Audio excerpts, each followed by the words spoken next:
Welcome back, everyone, to the For Freedom podcast, and we are excited about what we've got coming up. Me and John just got back from the For Sake of the Gospel conference, and what a great time it was there.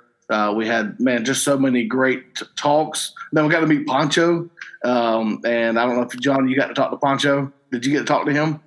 No. Pancho, he's in Ashe County, great pastor up in that area, and so it was great to meet him. Saw some good faces, Anthony Odom. Yeah, give a shout out to Anthony Odom. It's good. It was good to see him there, and there were some people that weren't there that should have been there. I'm talking to you, Jake and Adri Carlisle, and I'm talking to you, Daniel and Ashley Wynn. Mm-hmm. Where in the world were you?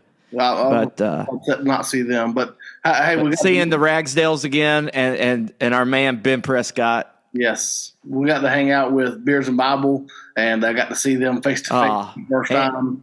Anthony and Mike are such great guys, and Growing Grace, man. Shayna and Kristen, they did such a great job while we were there with them, So hey, we enjoyed it. We did a great little what is biblical counseling.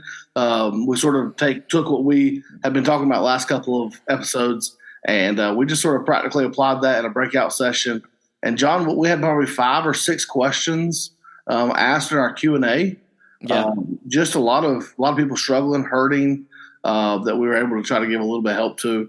And so we were just overly blessed to be there for that. I'm actually at our North Carolina State Convention right now at the time of this recording on Tuesday, and just here. And I'm actually with Anthony again, John. I don't know if I told you that. Oh, he went to the state convention too? Yeah, he's here, and we're hanging out. We did a dinner together, or maybe we got food together. I don't remember.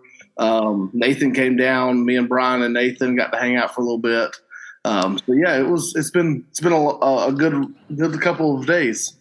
Absolutely. James, no rest for the weary. I mean, we leave Saturday morning. He goes home, spends the day with the family, goes to church, and then heads to the convention. That's right. Yeah. But we did have a wonderful time. We had some great worship. Hope worship team was fantastic. And Brian's daughters leading that, Kelsey and Marley, and they did such a wonderful job. And then also just the preaching. I mean, of course, the RFP guys, Nathan, JC, and Brian did a fantastic job on their messages.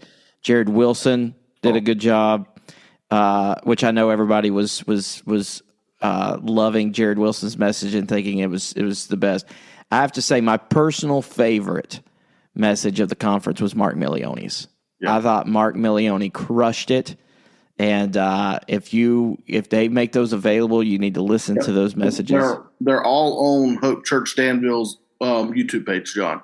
Okay. All 9 or all 8 sermons. Okay. So you guys go check out that. I personally recommend Mark Milione's message. And all the messages were on the gospel. Yeah. And so they were great. Craig Edwards crushed it. You know what? I told you this at the conference, James. I'd seen Craig Edwards preach 10 years ago. He had more energy and more zeal and more excitement in that message that he preached at the conference than I had seen him 10 years ago. I mean, it's John. I got thinking about that. I think the reason why is because you were just there watching him, but I was there with him that time. This time, so with my energy level there with him, I think that's what pumped him up a little bit. Oh, well, come on now.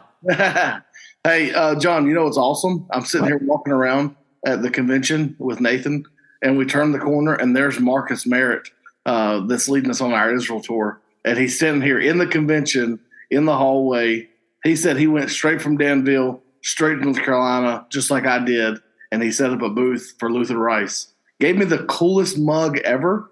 It's a black coffee cup mug with like a cork top on the bottom. Looks so cool. I'm so excited to use it. So Luther Rice Seminary, is that Martin Luther and John R. Rice? It is, yeah. They came together for one great cause. Actually, it's Bill Rice for Bill Rice Ranch. And but yeah, we took a picture of Marcus, and we got to hang out for a little bit. Mention, which leads us in our next segue. We've got a couple of spots that opened up. He told me, he said, guys. Oh, the Israel trip. He told me, he said, they're not capping it. Where originally they were going to cap it at a certain number. He said they decided to leave it open, and they're going to allow as many people that want to go, pastors, ministry staff. So if you want to go, we're 11 and a half weeks away from leaving to go to Israel. Man, I'd love to have you join us. I'm going. Jake's going. All the RFP guys are going. Clay's going. Clay Maynard. Got a lot of great things that are going on. And so if you want to come and join us in Israel, Craig will be there. He's going to be doing some teaching and some preaching there. And so it's going to be a great time. Hopefully you guys can join us if you haven't signed up and you want to go. Oh, that sounds awesome. Well, today we have an episode to give you. Yeah. And we are excited. So if you're part of the RFP family, you're going to love this. If you're part of the biblical counseling world, I think you're going to really enjoy this as well. This is going to be helpful for you. But this is an interview I've been wanting to get for a long, long time. And this is Dr. Michael Kruger from Reformed Theological Seminary in Charlotte. And he has written a book called Bully Pulpit, The Problem of Spiritual Abuse in the Church. Yeah. And so we reached out to him to see if he'd do an interview. And so this is coming out. We're recording this on Tuesday. This comes out Thursday. Today, the book went live. So the book is on sale now. So we're going to put a link in the show notes. So you go pick up the book and listen to this interview. I do not mean to be mean. I do mean to be mad. Those that criticize this kind of preaching, they don't like authority. If you ain't got the King James, you ain't got, hey, if you don't have a King James, you don't have a Bible. And he'd be surprised. Son, don't go to sleep while I'm talking. Hey, don't you lay your head back. I'm important. I'm somebody. I love you. You know I love you. Have I convinced you I love you? Yeah. You better nod your head. Yes. All right. Come on, put it up there. All right. You stay awake and you listen to me. I still believe it'd be a cold day in hell before I get my theology from a woman. I'm a preacher.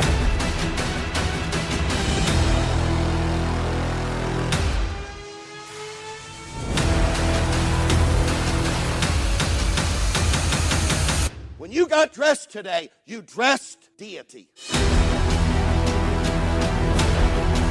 This is the For Freedom Podcast, a podcast that is part of the RFP network that seeks to bring freedom in Christ from the spiritual abuse of legalism. Now here are your hosts, John Hollyfield and James Seyfried. And so fundamentalism is designed to unpack the idea of authority from Scripture. The problem with that is that that's not the defining principle in Scripture. It is a part of Scripture, but the defining principle in Scripture is love.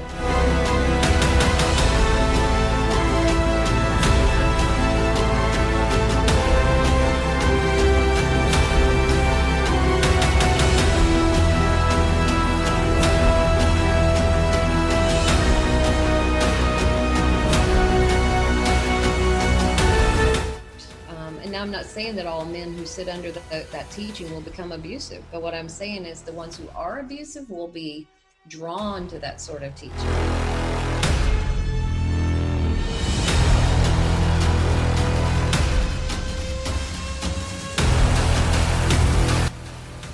I don't want to give people just a list of things they can start doing differently until they have a heart out of which they're going to be doing those things differently.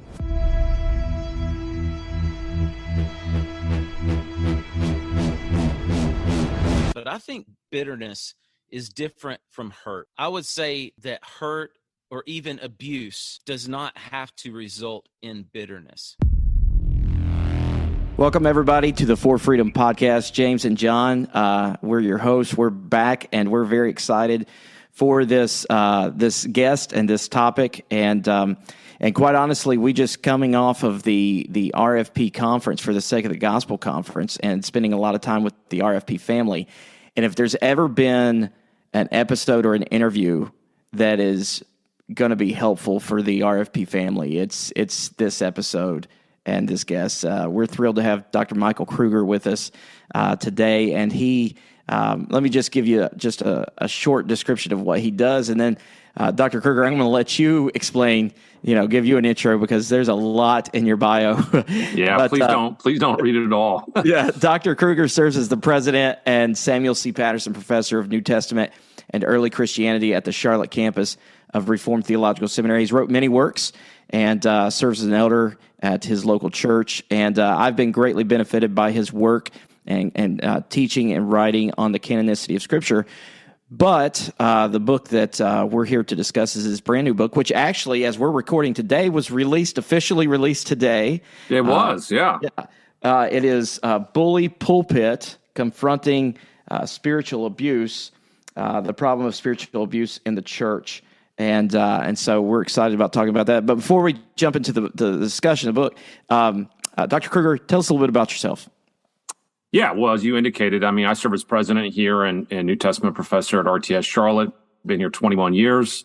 Most of your listeners probably know me from my writings on canon and text and biblical reliability. But as I'm sure we'll discuss, this topic's been on my heart for a while now. And just as a Christian leader, I felt like it needed to be addressed. And so, yeah, it's outside my normal wheelhouse, but certainly within the realm of what I think all Christian leaders need to think about and ponder. And I'm looking forward to talking about it. Absolutely. Well, I think the first question, you probably would do this with any interview about any of your book or writing that you do, is what was the motivation for writing this book? Yeah, this book was a bit of a surprise for me in sort of my own academic trajectory. As I indicated, most of my writing's more on the academic side. I don't do a lot of writing on the practical side. And more than that, I probably would have never guessed I'd write a book on leadership. I'm convinced we have plenty of books on leadership in the church, and probably more than needed on one level. But as I began to sort of look around the scene over the last decade in particular, I've been concerned about the type of leaders that we're not only producing in the evangelical church in America, but also the kind we're platforming, promoting, and sort of following. And, you know, as I lead a seminary here, we think a lot about Christian leaders. And I think there's something there that's troubling. And I think the type of leader we tend to platform these days may be exactly the kind of leader that we don't need, and also is a leader that perhaps is out of sync with what the biblical characteristics for biblical leadership should be in the first place. So I've sort of felt like I've been forced into this, if you could say it that way. And what I mean is, I didn't start off my career thinking I would talk about leadership, and I certainly didn't expect to talk about bad leadership. But I think it's one of those things where you're like, you know what, something needs to be done about this problem, and someone needs to speak up. And I feel like maybe if someone in my kind of role spoke up, it would get a hearing that it may not get if other folks were talking about it. So that's my prayer. No, I like that, because from what I understand, this is not born out of something of your own sort of spiritually abusive experience. And I think it's real easy for some of those, like if I was to write something on that, it would be sort of testimonial at times, and James the same way. Yeah. But it's good to have voices on both sides. It's not just like, oh, that's just a bunch of hurt people just, crying about them being hurt. No, this is actually somebody that's standing up and say, you know what, if I could say it this way, the Jesus in me is seeing that there is a problem here and we need to address it. Yeah. I mean, there's definitely autobiographical books out there on spiritual abuse, and we need to listen to those. But we also need books from people who are leaders and biblical scholars themselves who are noticing it. And sometimes if it's not fellow leaders that are noticing it, no one listens. And that itself actually is the problem.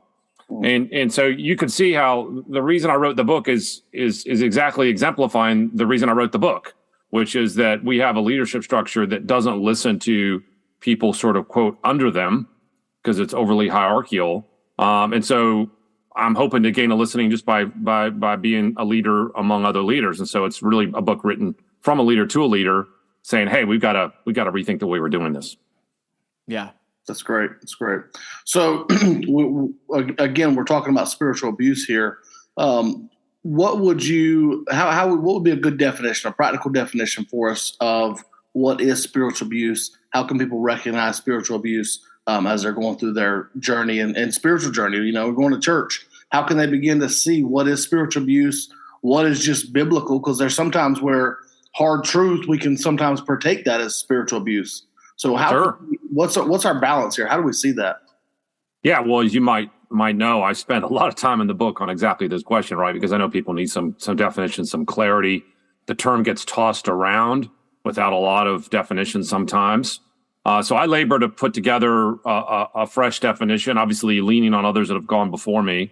But the essence of spiritual abuse is when a person in spiritual authority, and that's one of the key aspects of the definition, when a person of spiritual authority wields their authority in such a way that they domineer, run over, crush, manipulate, and rule in a harsh and domineering manner over those under their care. And then they do all that where they think is for the purposes of God, even though they're really doing it just to protect their own power and their own position. And so basically, even though the term isn't in the Bible, the category I just described is all over the Bible. Yeah. And I have a whole chapter just on that exegetically, where I talk about all the different texts that talk about this sort of heavy-handed, harsh, domineering leadership, where you sort of, squash those who are under you in sinful and ungodly ways. I go everything from Ezekiel 34 and the bad shepherds of Israel, obviously to Jesus' teaching, like at a place like Mark 10, where he talks about, hey, that the Gentiles lord it over those under their care, but you need to be a servant and a slave to those you're serving. And then, of course, even places like 1 Peter 5, where it says, shepherds don't domineer the flock under your care. So there's numerous places where this comes up. And I would argue that it's part of the fallen human condition. We as fallen human beings are going to have a tendency in our fallen hearts to squash those under our care, unless we, in a very intentional and spirit-directed way, look for leaders that have the kind of character that won't be prone towards that. So that's the problem of spiritual abuse. Now, there's a whole bunch of other things we can talk about, and I'm sure we'll get to it in terms of, what is spiritual abuse not? And you mentioned one already, which is just speaking the truth to somebody is not spiritually abusive, right? Just upholding true doctrine. It's not spiritually abusive. People in our modern day will say, well, if you believe X, you're abusive. Well, not if X is true. Now, one clarification on that, you can speak truth harshly. You can speak truth not in love. So, the issue isn't just whether it's true. The issue is also the manner in which you execute that leadership office. So it's a complex, nuanced thing, and I try to cover some of that in the book. Yeah, it's definitely a hot button topic. And even in so James and I are in the biblical counseling sort of world as well. And so, which would be considered more of a conservative,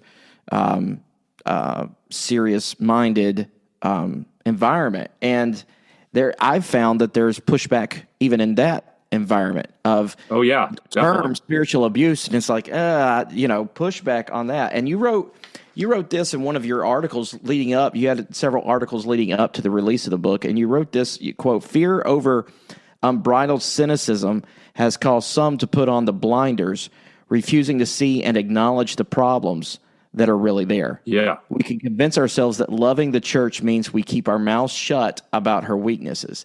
And I was able to read the intro to the book, and I liked how you likened it to almost like that thin blue line that we see a lot of times in law enforcement culture.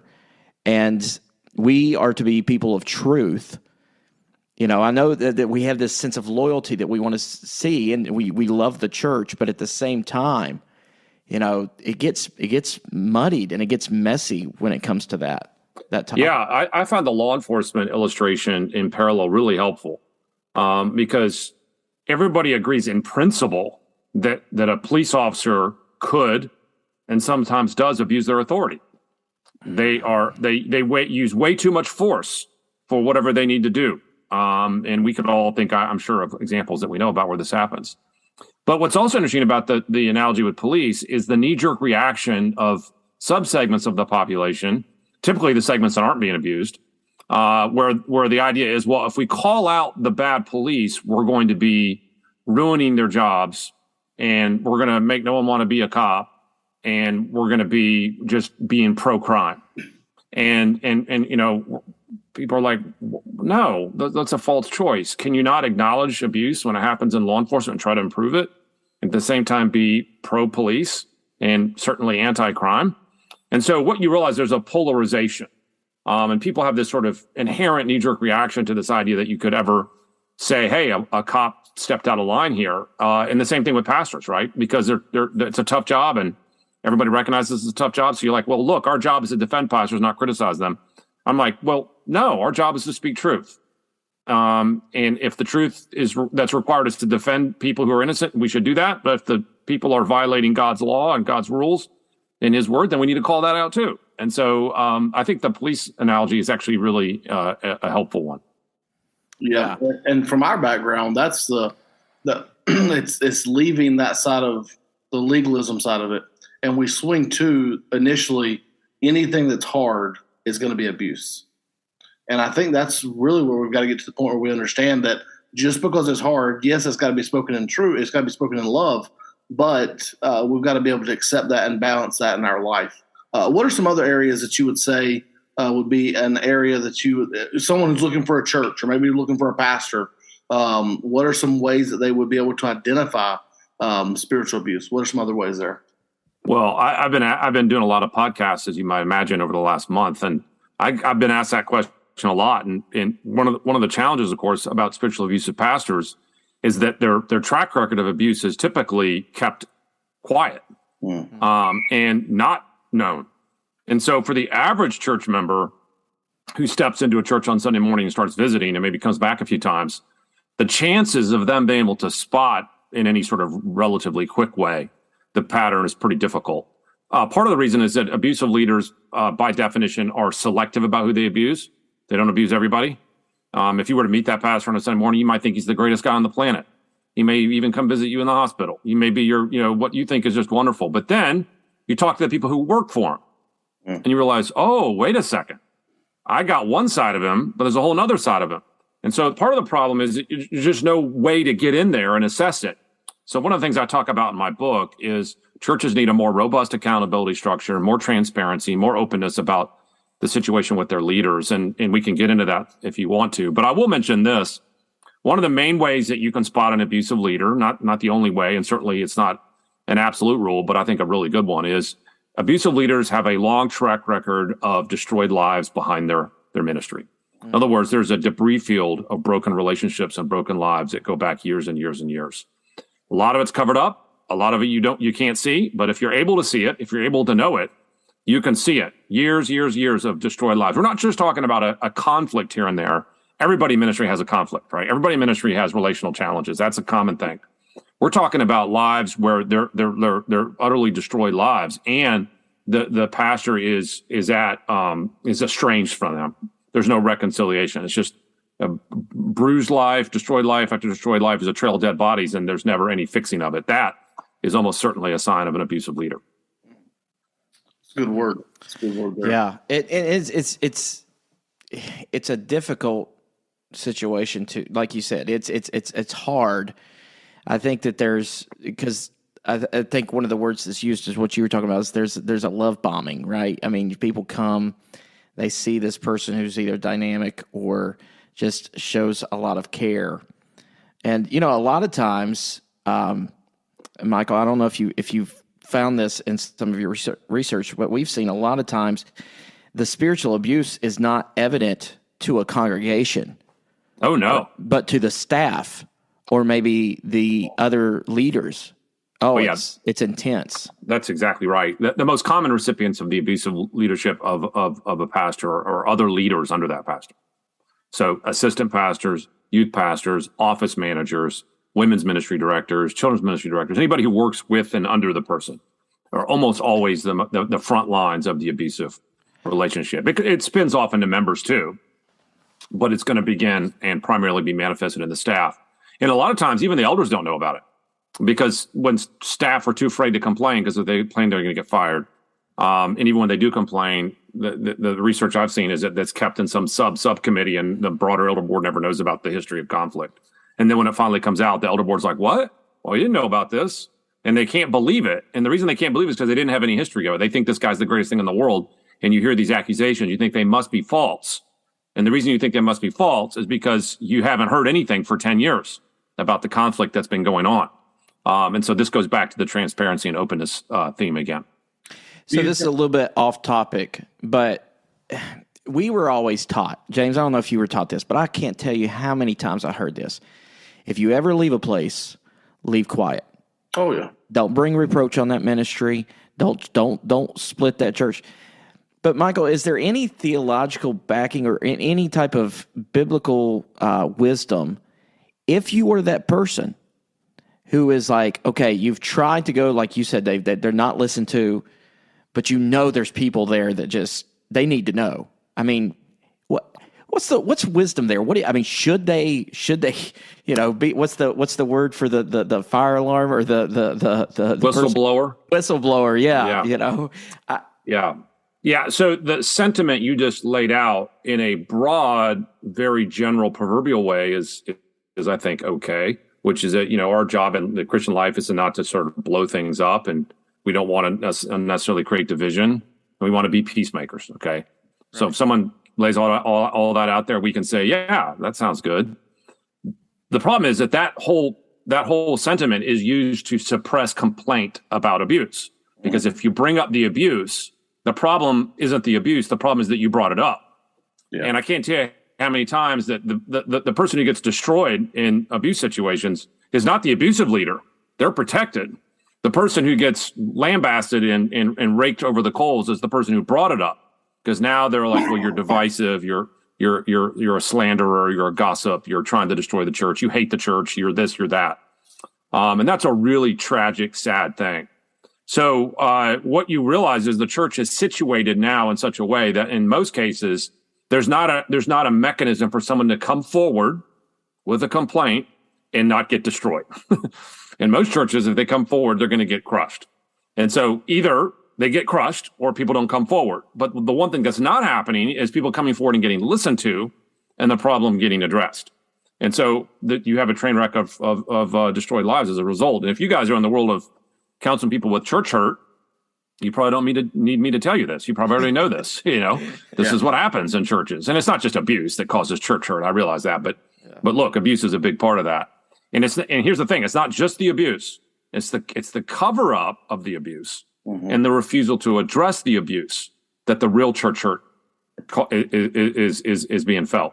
In other words, it's one thing to be mistreated. It's another thing to be not listened to and destroyed when you try to bring it up. And that's just really, really it's a double tragedy. You've been abused and then you got destroyed by the church you're trying to bring it up to.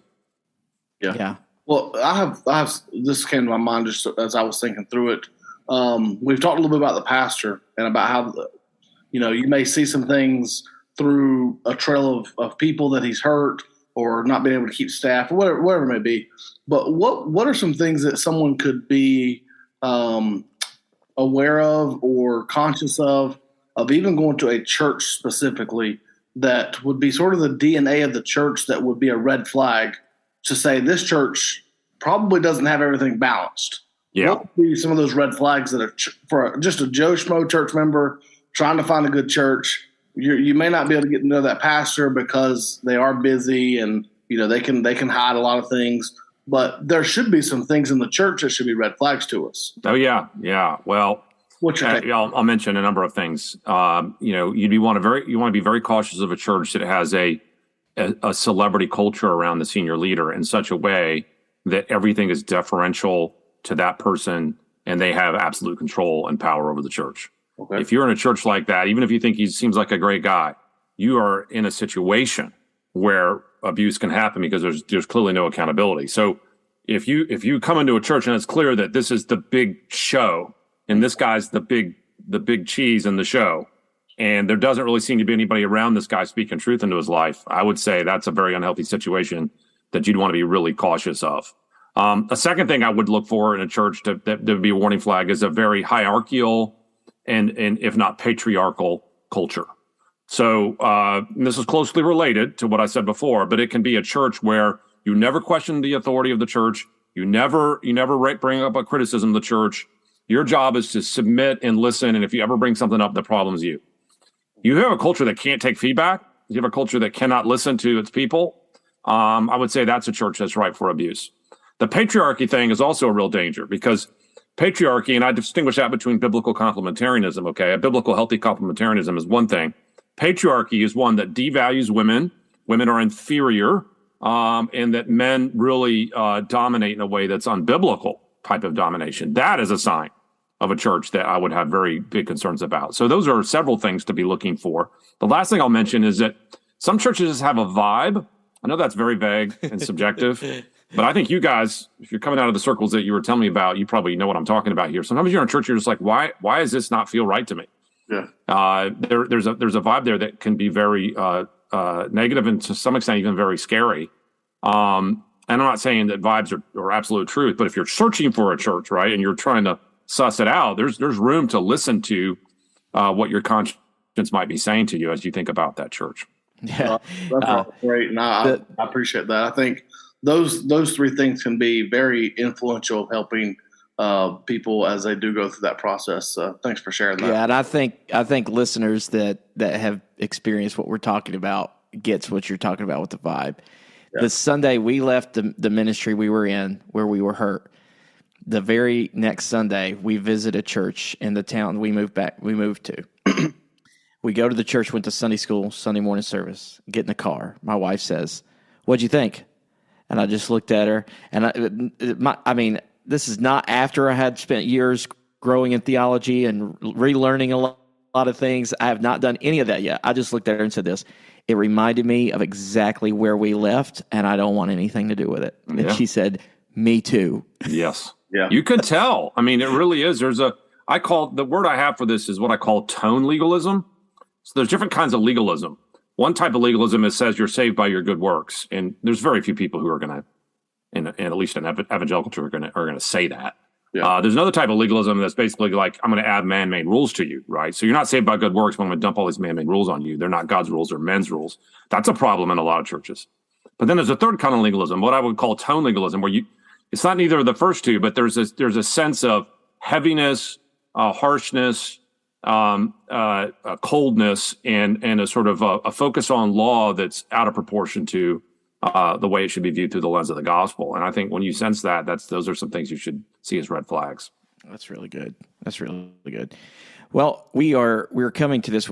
I know we've probably, Michael's already said some things that have been helpful, but as we close the interview, Dr. Kruger, could you give some help? We like to say it this way: hope and help, right? We're dealing with sinners and sufferers, and we like to bring hope and help to them. And could you maybe give some help to those listening who maybe have experienced a bully pulpit? Yeah. If someone's listening to this podcast and they've been through what my book describes, then I know they're hurting, and I know they're under the weight of it all, and I know they probably are doubting the goodness of Christianity, and they're doubting the goodness of the church. I mean, what I would say to them is, first of all, you're not alone.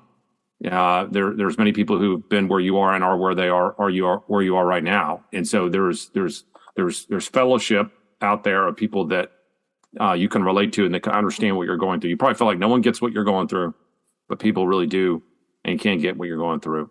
The second thing is, I would remind you that not every church is like that. One bad response I hear to people when abusive churches come up is their response is, yeah, well, we're all sinners. And I hear that and I'm like, wow, you have missed this entirely. Of course we're all sinners. Yeah. Or they'll say something like, well, there's no perfect church. Yeah, okay. But at the same time, I'm like, well, yeah, but no one's asking for a perfect church. We're just asking for a church that's not abusive, right? I mean, imagine going to Ravi Zacharias' ministry and go, well, there's no perfect ministry. Well, no, but there's no perfect ministry, but there's also ministries that aren't, sexually abusing people. There's actually ministries that aren't harsh and cruel to people. So part of what I would tell the listener is there are good churches out there. Don't equate the bad church experience with the Church of Christ Universal. There's people out there that love Jesus. And you gave the story of going to a church and realizing that's just like our last church. We want nothing to do with it. I can tell you stories of people I know that have gone to another church and come out of it and they've said, whoa, I never knew church could be like that. I never knew church could be happy. I never knew church could be freeing. I never knew church felt that way. I always thought church was this way. And so part of what the listener might need to realize is there's good churches out there. You can heal in those. You need to find them. It may take some work, but you can find them. And I think you realize that the problem isn't, of course, Jesus. And the problem isn't even really the church. The problem is the sin that we need to fight against. And that's what my book is designed to help us do. Absolutely. And one of the things that I like to point people to as well is realizing the number one group that Jesus called out and rebuked in his ministry were the spiritual leaders. Yeah. And most of the time it was for spiritual abusing the people. Yes. Yeah. I point people all the time. I was like, look, there's two different problems with authority. You can abuse it which is what my book's about, or you could abdicate it, right? There's abdication of authority is a problem too, right? But notice that when Jesus deals with leadership in his day, it's almost always on the abuse of the authority, not the abdication of it. He doesn't go to the Pharisees and goes, well, you guys are slacking off the job and not leading. That's never his complaint. His complaint is you're putting heavy burdens on people's backs. You're crushing them. You're destroying them. You're abusing them, which is basically Ezekiel 34 all over again. And I think that's very telling. Yeah. And I think if you're listening to this and you're maybe not someone who has experienced abuse, and maybe you're on that sort of train we talked about earlier, it's like, I'm just sort of skeptical about this thing. I want to remind you, this is why this subject is so sinister. Because what happens is that people, they come away from this with things that should be good, encouraging, and uplifting to their spiritual walk, and now it triggers them to a place. It's sort of like, I remember hearing a story of a lady who was sexually abused by her youth pastor, and she kept her faith, she remained a Christian, she remained in church. But she said when she moved to a different church, and she ended up having a ministry to women who were sexually abused in church. But she said this 30 years after the fact. Anytime the song, I think it was "It Is Well," is ever sung, she has to leave the auditorium. She can't stand it. Because the youth pastor that did that to her would sing that song in their church. And it brings all that back. And you imagine, this is what happens. That stuff happens to people to where Bible verses are used that way. There should be good scriptures that encourage us in life. Now they have the connection of that. And that's why this is such an important subject. And that's why Dr. Kruger is writing this book, and why this book is so important for us to listen to what he's saying. Yeah, and let me add one more thing to that, because I think you raise a good point here, which is that a lot of people will hear a conversation like this and go, yeah, I'm not sure that really happens, or I don't see it, right? They're kind of skeptical. I want to point out something that's often not pointed out. When someone says, I'm kind of skeptical, what they aren't realizing is that they're basing their skepticism just on their own personal experience. In other words, they've never been abused. They've never met maybe someone who's been abused. And so everything's just based on their own personal experience because they've had a good church experience. It's usually those same people that complain about people being too focused on experience and too focused on subjectivism. But yet here they are dismissing the whole thing under the heading of their own experience. And I want to show that to them and say, look, until you've sat down across the table with victims of spiritual abuse, until you've heard their stories and see them weep in front of you, you don't dismiss this, right? This is why I wrote the book, is because I want you to realize this is real. And so the idea that you could dismiss it because I haven't seen it, it would be incredibly callous and also incredibly subjective and driven by your own personal experience, which is exactly the thing we shouldn't be doing. And so I just want to point that out for those who may be listening to this and think, oh, yeah, there's nothing to it. Well, go meet a few spiritual abuse victims, sit down with them, and then come back and we'll see if you think maybe there's something to it. 100%. James, you got any closing comments? No, I think that's great. Michael, I appreciate you coming and hanging out with us and taking from your busy schedule. I know you're busy at RTS and you got a lot going on. And I appreciate you giving some insight for our listeners. Well, thanks, guys. Keep up the good work, and good to be with you. Yeah, absolutely. Thank you again. And to everybody else listening, remember, to God, not the pastor, be the glory. Thanks for listening to the For Freedom Podcast. To find more content like this, please visit rfpnetwork.org to find more podcasts like this one, resources, and meetups to encourage you on your journey.